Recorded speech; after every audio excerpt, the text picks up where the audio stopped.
Thank you. I am very glad to be here. I put that in my bio as sort of the Van Halen rider to see what kind of conference I'm at, whether it gets read or not. So I now know the tenor of the room, and I feel much better about where we are tonight. Thank you for that introduction. As Matt said, I am with the Research and Development Lab at the Times.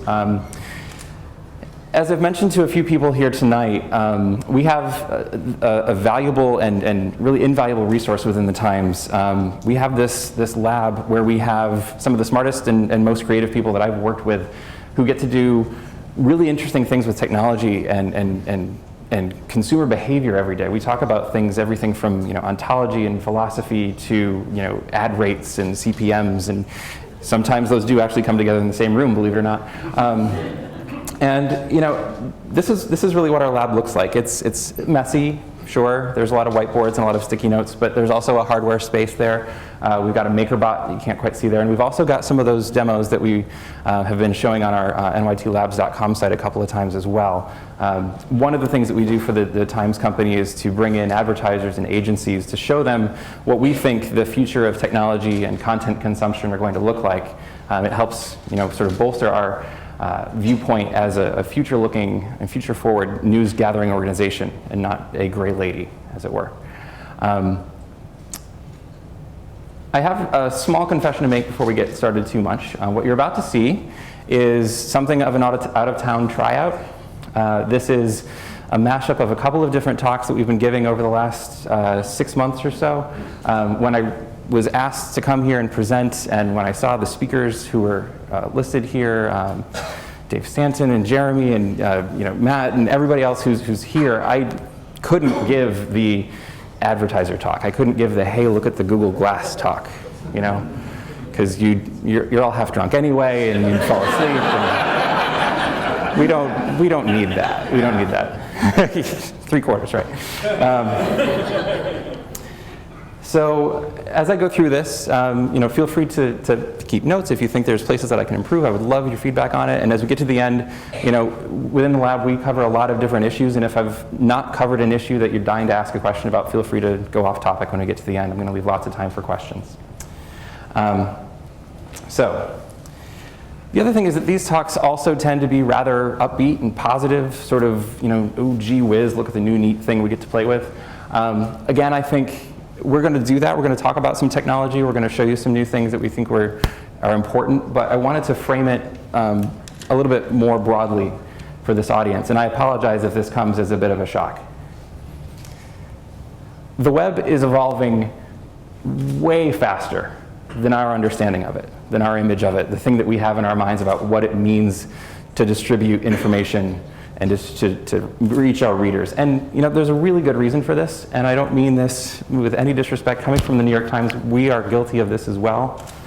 We've done pretty much the same thing, more or less, for the last 160 so years. And we've been doing it really well, and I think we've all been doing it really well. We've been telling fantastic stories, and we've been distributing text, and we've been distributing photos, and we've been placing ads next to them. But we aren't all that far from these days. This actually, my dad gave me this as a prop because he heard I was coming down and talking to everybody, and he wanted me to know that I was grounded in something. But if you haven't seen this is I'll pass it around a little bit. It's a plate that he found when they moved the offices of the Schenectady Gazette off to their new printing facility on Maxon Road. It's roughly from the late 50s, early 60s. A couple of guys fishing in a river. Feel free to pass it around. And I show that not to denigrate. We come from an amazing, amazing history and amazing legacy. But I think we can do more. I think we can start looking at the assets that we have and growing up a little bit faster. Because if you think about the things that we're doing when it comes to the web, when it comes to mobile devices, when it comes to tablets, so far, we've primarily been looking at these devices as displays. We've been looking at them as one more thing that we can cram the thing we're really good at doing into. And there's nothing wrong with that. We've built some fantastic applications. We've built some fantastic websites. We have done some amazing presentations of information and of news. But things are changing really quickly. And if we want to keep our readers' attention, we need to be a little more creative, because I don't think they're going to be as consistent as we think they are. And I don't think they think the web is what it is nearly as much as we think what it is. So let's investigate how some of their behaviors are becoming more complex, maybe more complex than we can sustain right now. So first, categories of media usage are breaking down. I'm going to show some data here. You've probably all seen a chart like this. It's the standard eMarketer chart breaking down how much time people spend with media. And you can see the headline number there. People are spending a lot of time with mobile. It's growing 50% year over year, nearly an hour and a half now in 2012 on mobile devices. Now, what's interesting about this is, we typically think of TV as a passive video viewing. We think of online as deeper, longer form browsing or reading. And we think of mobile as portable media consumption, filling a short space, whether it's waiting to get into an auditorium or waiting to get on a bus or get to your stop or in the passenger seat of a car. Increasingly, though, research is showing that these aren't nearly as cut and dry as we think. First of all, mobile isn't mobile. 60% of people are using their smartphones at home primarily, and nearly over three-quarters are using their tablets at home. So these are devices that we're sitting down on our couches with or sitting in bed with and reading for a long period of time. The other thing to keep in mind here is that nearly a third of Americans use their mobile phone as their primary internet device. This isn't secondary to going onto a laptop and reading something longer form. And it gets even worse when you look at it under 30. Nearly half of Americans under 30 are using their mobile phone as their primary source of news. So we need to think about what they're using it for and what different engaging activities we can make them do. The categories are further breaking down. I borrowed this and sort of adapted it from Luke Robolewski, who does some amazing work. If you ever need data for a presentation, lukew.com. Seriously, go there. It's amazing, amazing stuff. There is no breakdown any longer between a phone and a tablet and a PC. You've probably seen coming off of CES that the Ascend Mate is a 6.1-inch phone. Now, it's kind of like holding a steak to your head. I don't understand why you'd want that. But then Samsung creates a 7-inch tablet device. There's really not much difference there. The MacBook Air, if you've been in any of the conference rooms in the sessions here so far, the MacBook's all over the place. The Air is 11 inches. But Toshiba makes an Excite 13, which is a tablet. Now, certainly the form factor is a little different. Sometimes you have a keyboard and sometimes you don't. But then you get stuff like the Asus Transformer. Have you seen this thing? 18.4-inch tablet that runs both Android and Windows 8. What the hell are you supposed to do with that thing? That is the most expensive doorstop you could find. So when we look at this landscape, when does a phone become a tablet? When does a tablet become a PC? When does a PC become a television? And there's somebody showing a 27-inch Android tablet. You can hang it on your wall. It's a television. So what do you do there? When you're designing these different products and you're pushing news out in these different applications, how do you decide where that breakpoint is? And should there be a breakpoint? And does it really mean anything anymore? The other thing about this eMarketer chart that they don't tell you, and you can find by looking at some other data that comes along the way, is sure, people are spending a crap load of time watching television. I mean, just an amazing, amazing amount of time, nearly 5 hours every single day. They're doing that while they're doing other things. Almost 3/4 of the time, they've got another device in their hands. They're reading something on their tablet or they're reading something on their smartphone. I mean, even when I was making this talk, I was working on my laptop, but I was listening to Pandora on my phone. I was checking Twitter on my phone, and I had my tablet sort of over in the corner just radiating news at me. So these are experiences that we need to design for that consider someone in a very different context than we might think of them. These aren't singular places to find someone where they have a few minutes and they want to get news. You might be competing with a lot of different distractions. Then come the new devices, and this is kind of the fun part. If you've been to an R&D talk before, we like showing new stuff because there's a lot of neat stuff out there. What it means, though, is that we're not just contending with new screen sizes and new tablets and new operating systems. We're thinking of completely different members of this internetworked experience. We have devices that track your movement. We have Fitbits and fuel bands and this Asus watch that not only tracks how much you've moved around, but also your heart rate and other vitals as you're walking. And these things are constantly connected to the network. For the most part, you don't touch your Fitbit. I mean, on the average day, you might look and see how many steps you've gotten, but for the most part, it's going to be working, doing what it wants to do without your direct intervention. It's going to push those steps back up to the network, and it doesn't need you for that. We also have new ways of augmenting our cognitive capabilities. These are the Google Glass. I'm sure you've seen the concept video. I actually got to try a pair on the other day, and it looks, A, nothing like the concept video. Don't tell them I said that. You kind of know that, it's okay. But it's still pretty magical, because it's this floating heads-up display over real life. And after a minute or two, you sort of forget that it's there because it does shut off. But then if you need to get notified, it just sort of boop, pops right in the corner. So what do we do with that? What does that experience look like? What kind of news and information do we want to push to someone when they have this thing on? And then we have devices like the Nest Thermostat. This has an interface. It's got a really nice screen on it, and it's got a touch interface and the wheel that you can turn back and forth. But the whole idea behind this thing is to eventually learn your habits well enough that you don't have to touch it ever again. It has proximity sensors. It can tell how many people are in the room. It can tell whether you're home or not, and it can learn your patterns. Like when it sees you come home, it turns the heat back up or keeps it at 70 if it's really warm outside. And it does this because it's learned from previous experience with you. And again, it pushes all of that data back up to the cloud. It doesn't need you to ask it to do that. You don't have to sync it. You don't have to plug it into anything. All of it just sort of happens around you.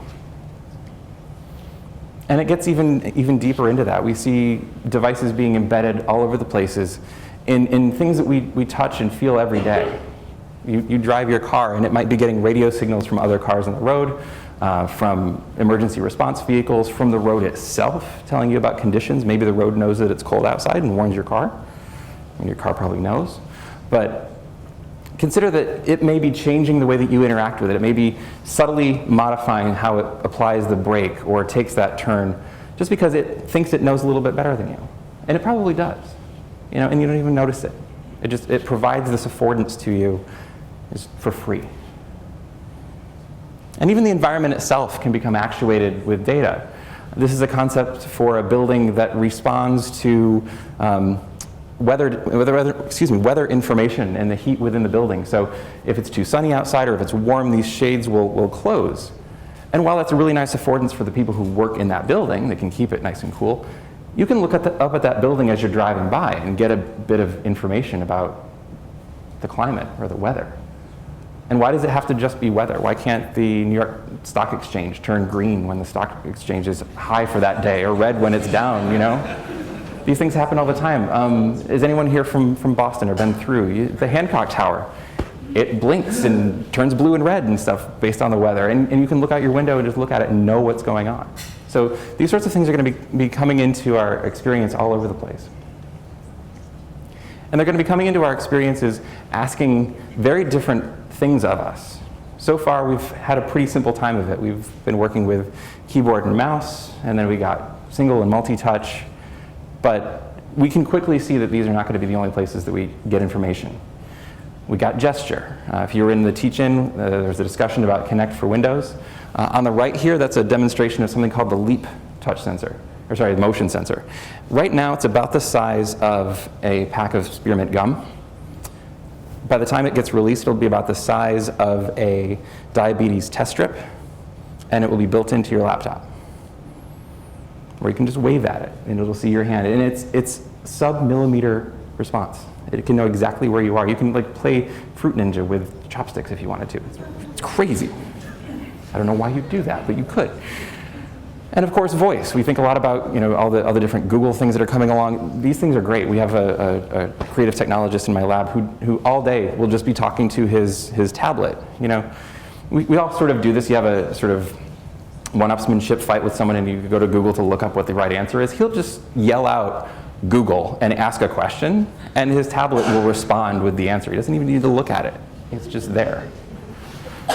And then we get into some crazy stuff. Computers can see as well as we can right now. They can recognize faces if we train them well enough. The color's a little bit low here, but what it's doing on the right is that it's enhancing color variations through a standard webcam. And what it can do when it does that is it can sense what the heart rate of the person in front of the camera is. You can kind of see it there, the face of the baby's blinking, right? So now we can get this information without even needing to apply anything to you, right? Kind of weird. Who would use that information and for what purposes? We don't know. But the point is that our devices are becoming smarter. They understand us better. And they're getting to the point where we can instrument pretty much anything. Have you guys seen this? This is great. The Makey. You can go and buy one of these if you want. It's the simplest little hardware hack. Kids are going to love this stuff. Because all it does is it works off a very simple principle of electrical impedance. You apply it to anything. And when you touch it or you bump it or when you hit it, it knows. And you can apply that. So here it's set up like an old style Nintendo controller. You can make your breakfast play Super Mario if you wanted to. It's kind of fun. Or you could do a lot of really useful things with this. You can instrument an entire room so that it sees when someone's coming in, it sees when you've sat down at the podium, it automatically adjusts all the lighting and the projection for you. It knows. And then finally, all of these things are coming together in really interesting ways. As we said before, we think about people using a single device at a single point in time. And so what we end up doing is we end up building one experience that scales really well across all of those things, but ultimately what you get is the same experience. That's not really enough yet. We have things like AirPlay and Android's beaming technology that allow you to take your phone and ship it up somewhere else. We have things like the Wii U, which, as Josh Clark would allude to, means a migrating interface.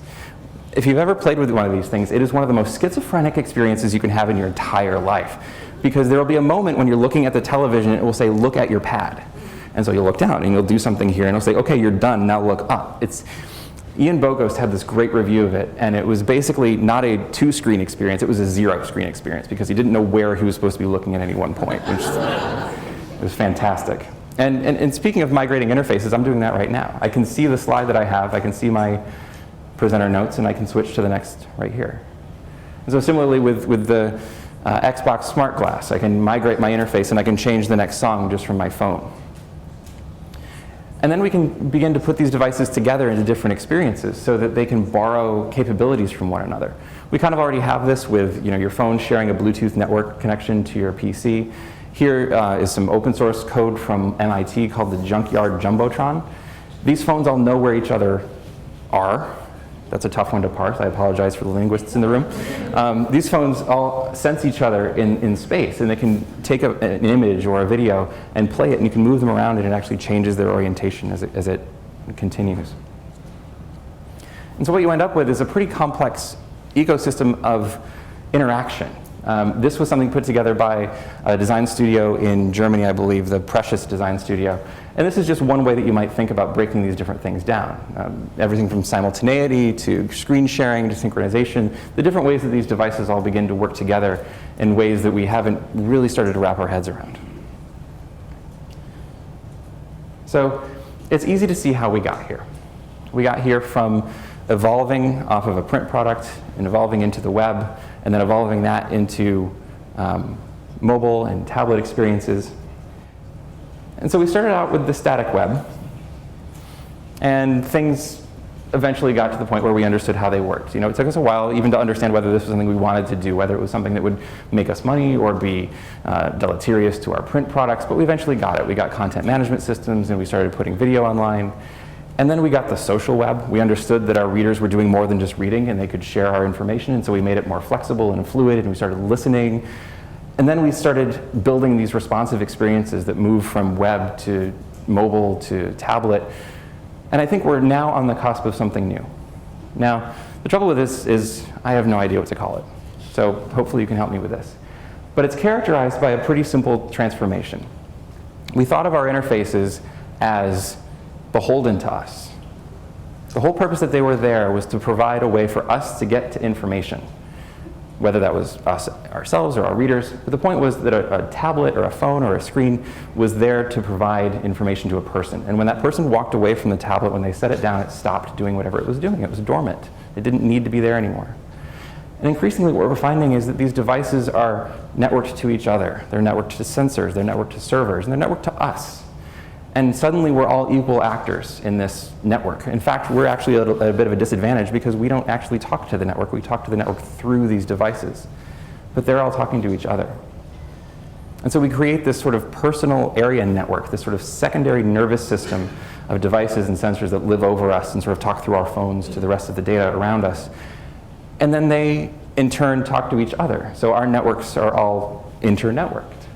And so what we have is, instead of a very nice, tidy hierarchy, you have this sort of flat ontology of all kinds of things talking to each other at all kinds of times for reasons that we don't actually control.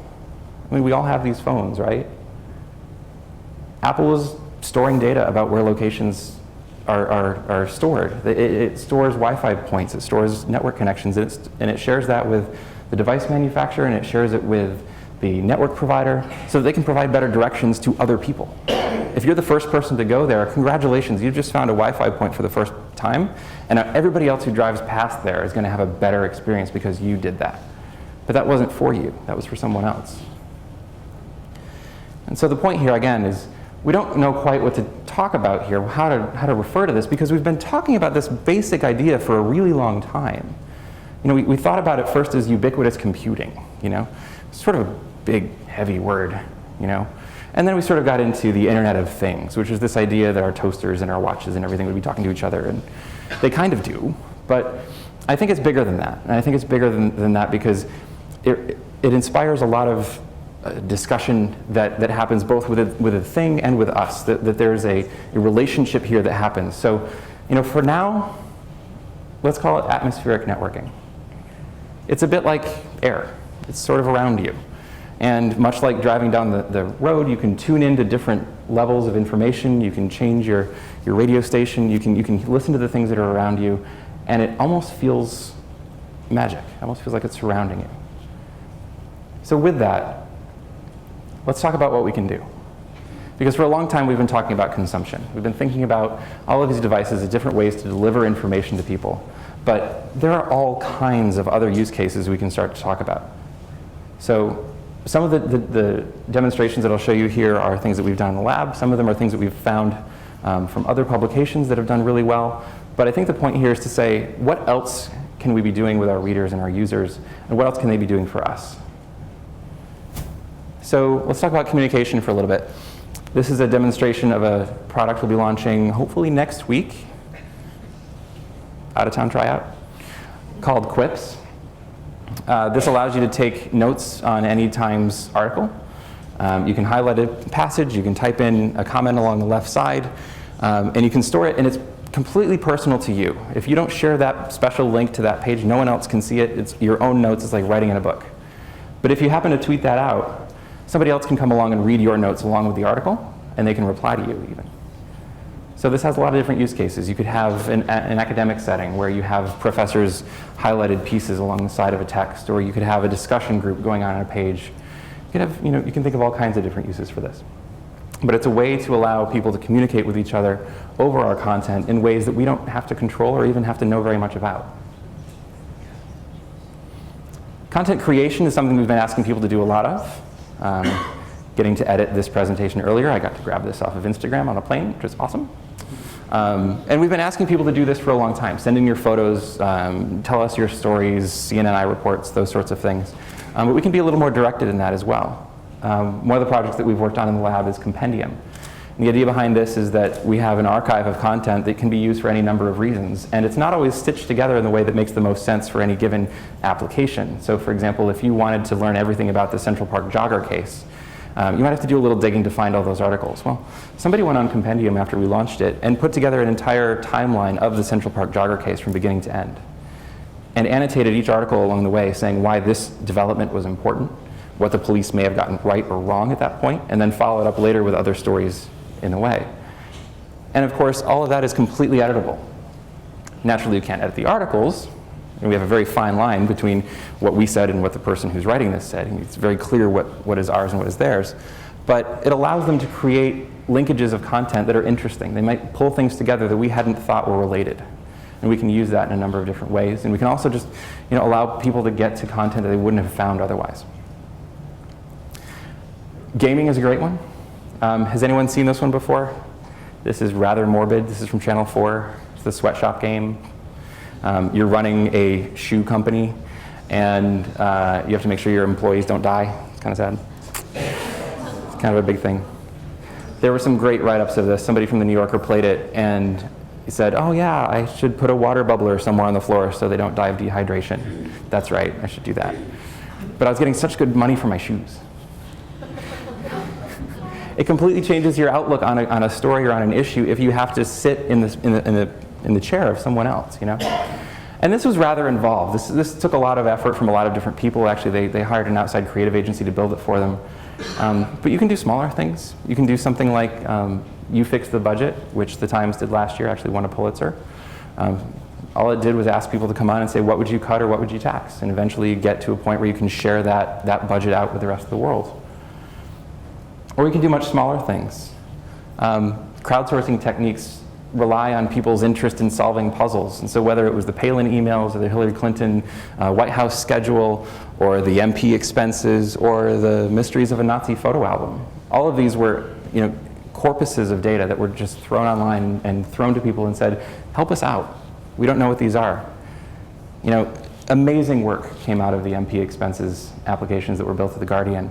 And the Nazi photo album, that was put on the Lens blog, which is a smaller portion of the site. It's one of our, you know, sort of ancillary photography-based sites. Within a couple of hours, we had figured out who the photographer was, because people had seen it and been able to trace back all the different leads, and it was something that we could never have done on our own. And it feeds off of that need to solve puzzles.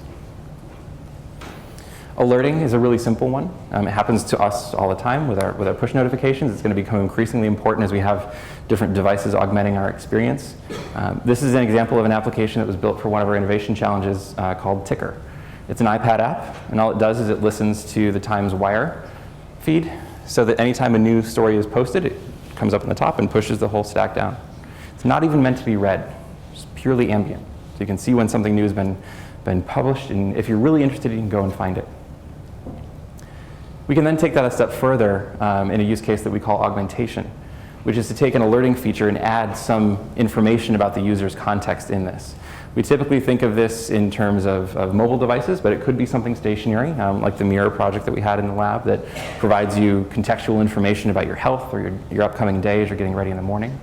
There was also a great application that was built as part of the New York City government's hack day called Don't Eat At. This is really dead simple, and I can't believe nobody thought of it before. New York City publishes all of their restaurant inspections online.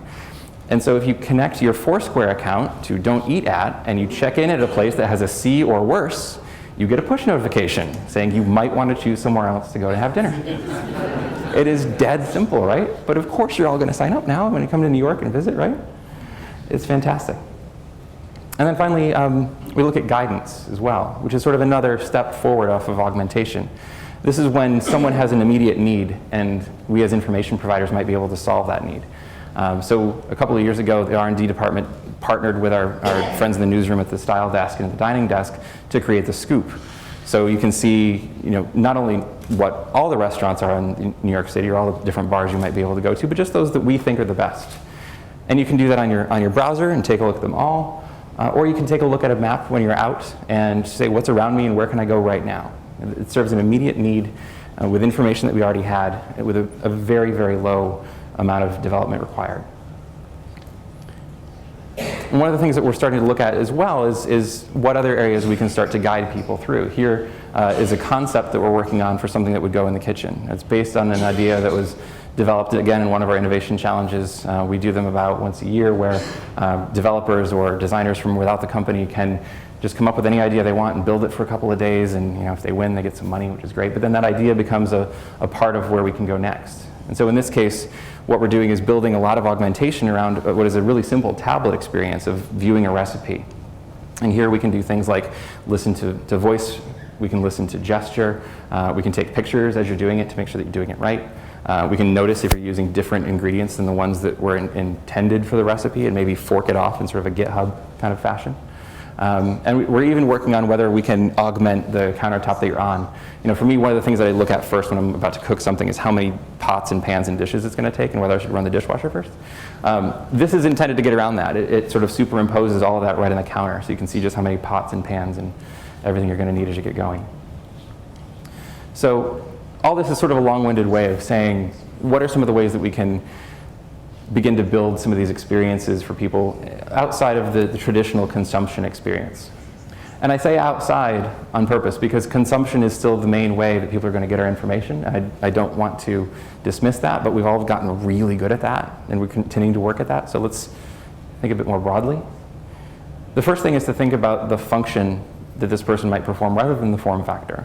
Whether I'm on my phone or on my tablet or on my PC, I'm going to want to do different things. And you don't always have to sense those things. You can create different applications or different endpoints for people to come into your information with. But you want to afford them the ability to say, this is what I want right now. It's also important, as we look at all of this technology, to create useful constraints. As we saw with the spectrum of screen sizes, for a while we had it kind of easy. We kind of knew what a phone looked like and what a tablet looked like, and we had these really nice consistent breakpoints between devices. But now as we look at that continuum of devices and then the continuum of ways that you might interact with them, if you think about these use cases that we just went through, you can kind of chart them onto a quadrant graph of an ambient experience on one end, a very deep experience on another, destined for a single device on the bottom or many devices on top. And so if you think about the principles that we've been using so far, we talked a little bit about responsive design. It is crazy to think that you can build something that is going to scale to all of these possible experiences. You just can't get there. And so while the constraints within the design world have been taken away from us, it's up to us to put some of them back. Where does this experience work best? Where do I want someone to be able to do this? And then what can I do to make it scale enough so that it can work in different places without having to build several of these at once? Part of it, too, is to design for delegation. I was having a discussion before we got started today about how do we talk about what we can actually accomplish given the resources that we have. Clearly you're not going to go and build each and every one of those things that I just showed you, right? And take a really simple example. Take the Asus watch. If you wanted to put your headlines in breaking news on a Asus watch, would you really dedicate an entire product management team to figuring out what that experience felt like and how the device worked and the different ways to sign up for that thing? Or would you create an endpoint and talk to the manufacturer and say, you know what, just go, have it. We'll sign a release and sign a licensing arrangement and pay us a little money maybe, and then we'll be done. You can have our content. Some of these experiences don't have to be built by us. They can be built by the people who understand the device better. And we can make some strategic decisions about where we think the most important experiences for us are. What are our core experiences as information deliverers? How do we want people to think of us and experience us? Now, we couldn't go all that way without talking about advertising now, could we? I'm really short, I promise. Again, it gets back to the question of doing the things that we've always been doing because they kind of worked really well for a long time, right? We could create massive layouts. We could create full-page ads. We could make you desperate to go into Tiffany's and try on that bracelet or go into the store and find out more about that appliance. And so when we started to move to the web, we got display. And display worked reasonably well on the web. There was certainly a diminution of value. There's a lot more inventory on the web, so it doesn't go for quite as much, but we can still create some really great experiences there. But then when we get to mobile, it kind of falls apart. We have banners, and the IAB is doing heroic work trying to make them better, but they're still banners. And really, are we going to keep going? Is Sergey going to get the notification that the 6 train is down and it's going to be powered by Honda?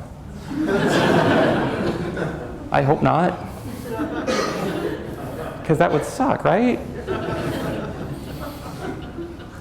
The other thing, too, is that when we look at mobile in particular, we need to start thinking about where the money is actually coming from. We're still expected to grow. This is 2014. I'm standing in front of a number, which I shouldn't do.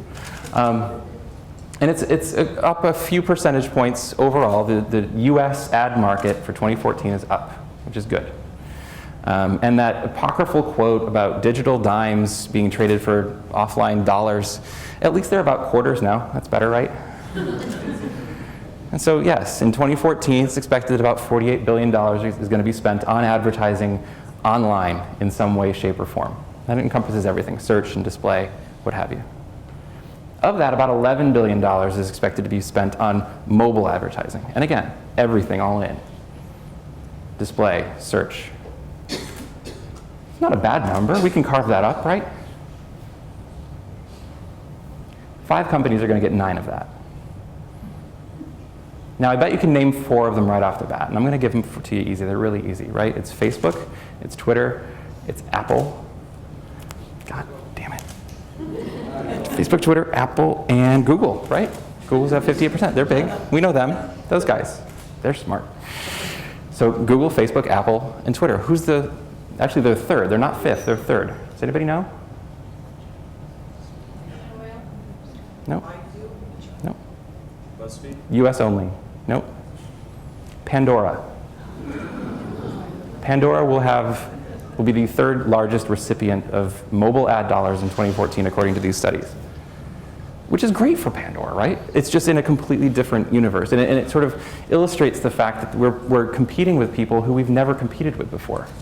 We haven't really had to compete with a radio station in quite that way before, and now we kind of do.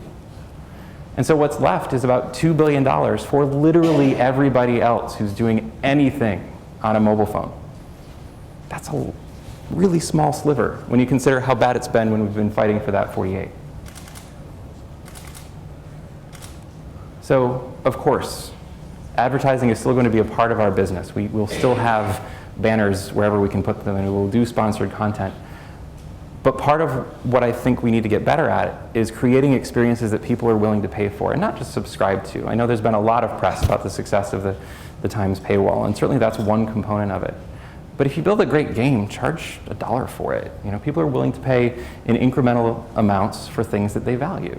And certainly the wall that you have to climb to get a subscription to a news website or a newspaper is pretty high.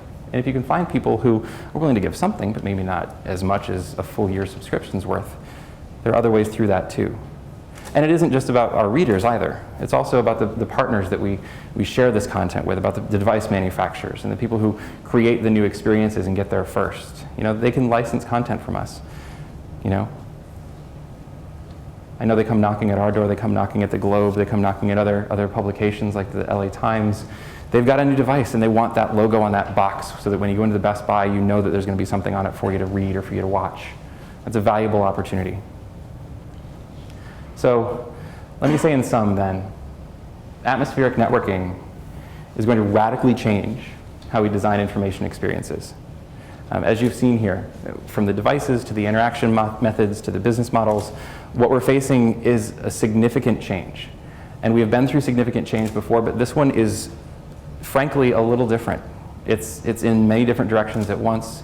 It encompasses all kinds of different technology and all kinds of different interactions, and it can get us to a point really quickly where we're really not sure what's coming next. So the most beneficial advice I think I can give at this point is to begin experimenting, to try some things out. And on that design for delegation point about building those APIs, those aren't just for your business partners. Those aren't just for the people who make the stuff that you think is cute but not really necessary to be on. It's also for your own development teams. The better your internal data is organized, the better the APIs that you can talk to, the better the endpoints that you've created are, the better off your development teams are going to be. The more quickly you can develop new applications and prototypes and test things. So go, be out there, create new things, do good work. You've done some amazing things so far. And if you get this right, we might be able to climb out of what's been a pretty deep hole for a while. Thank you.